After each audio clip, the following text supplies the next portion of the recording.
அனைவருக்கும் வணக்கம். என் பெயர் ஆவி அனுஸ்ரீ. என்னுடைய பதிவு எண் 2903.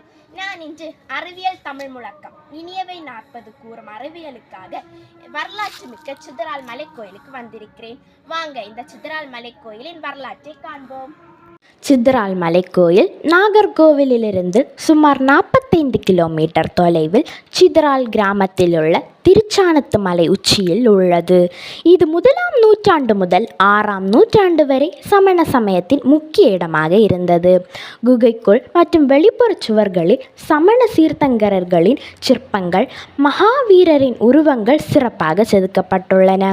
13ஆம் நூற்றாண்டு வரை சமண துறவிகளின் சமய கல்விக்கூடமாக திருச்சரணத்து பட்டாரியர் வழிபாட்டு தலமாக விளங்கியது.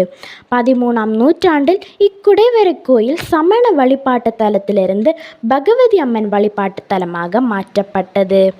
இக்கோயில் பாண்டியர் கலைப்பாணியை கொண்டு வட்டெழுத்து கல்வெட்டுகளை கொண்டுள்ளது.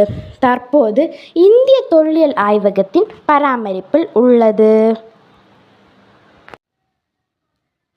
இன்பம் தரும் இனிய தமிழுக்கும் அறிவு தரும் அறிவியல் தமிழுக்கும் என் முதற்கண் வணக்கம். அவையில் வீற்றிருக்கும் நடுவர் பெருமக்களுக்கும் என் சக இளம் விஞ்ஞானிகளுக்கும் வணக்கம். நான் இன்று அறிவியல் தமிழ் முழக்கம் இனியவை 40 கூறும் அறிவியலை பற்றி உங்களுக்கு பகிரலாம் என வந்துள்ளேன். 14 கீழ்கணக்கு நூல்களில் ஒன்றான இனியவை 40 பூதன் சேந்தனர் அவர்களால் எழுதப்பட்டது. இது வரும் அறக்கருத்துக்களை சொல்லும் நூல் மட்டுமல்ல, ஒரு மனிதன் உடல் ரீதியாகவும் மன ரீதியாகவும் சமூக ரீதியாகவும் எப்படி ஆரோக்கியமாக இருக்க வேண்டும் என்ற வாழ்வியல் அறிவியலை லைஃப் ஸ்டைல் சயின்ஸ் போதிக்கும் ஒரு சிறந்த வழிகாட்டியாகும். இந்நூலில் உணவு பற்றிய ஒரு சிறப்பான சிந்தனை ஒன்று இடம்பெற்றுள்ளது. பாலுண்ணும் குளவி பசித்தனப்ப இன்பம். அறிவியல் உண்மை. தாய்ப்பாலின் முக்கியத்துவத்தை அன்றே தமிழர்கள் அறிந்திருந்தனர். ஒரு குழந்தையின் வளர்ச்சிக்கு தேவையான ஊட்டச்சத்து மற்றும் நோய் எதிர்ப்பு சக்தி தாய்ப்பாலில் மட்டுமே உள்ளதென்ற உயிரியல் உண்மையை இனியவை என்று இந்நூல் போற்றப்படுகிறது. மேலும் மிதக்க சொல்லும் அள உணவு என்பது ஊட்டச்சத்து அறிவியலின் அடிப்படை விதியாகும். மனித உறவுகள் மற்றும் கற்றல் முறைகள் பற்றி பல அறிவியல் உண்மைகளை இந்நூல் முன்வைக்கிறது. கற்றல் திறன். கற்றார் முன் கல்வி உரைப்பது மிக இனிதே. தான் கற்றதை பிறருக்கு விளக்கும் போது நினைவு திறன் மற்றும் நரம்பியல் மண்டலம் எப்படி செம்மைப்படுகிறது என்ற உளவியல் உண்மையை இது உணர்த்துகிறது. நடத்தை அறிவியல். தீய பழக்கங்களை விடுவதும் நல்லொழுக்கத்தை பின்பற்றுவதும் மனநலத்திற்கு எவ்வளவு இனிது என்பதை இது வலியுறுத்துகிறது.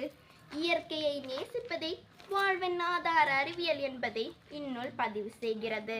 குளம் தொட்டு வளம் பெருக்குதல் மற்றும் வித்தின்றி விளைவிடாமை போன்ற கருத்துக்கள் முறையான நீர் மேலாண்மை மற்றும் மரபியல் சார்ந்த புரிதலை காட்டுகின்றன. ஒரு விதை இல்லாமல் செடி முளைக்காது என்ற தாவரவியல் விதியை அறக்கருத்தோடு இணைத்து இந்நூல் விளக்குகிறது.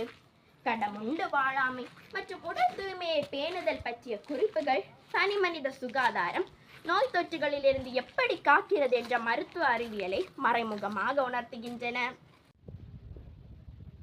அன்பு நண்பர்களே, இனியவை 40 என்பது வெறும் நீதி நூல் மட்டுமல்ல, அது ஒரு நலவாழ்வு அறிவியல் பெட்டகம்.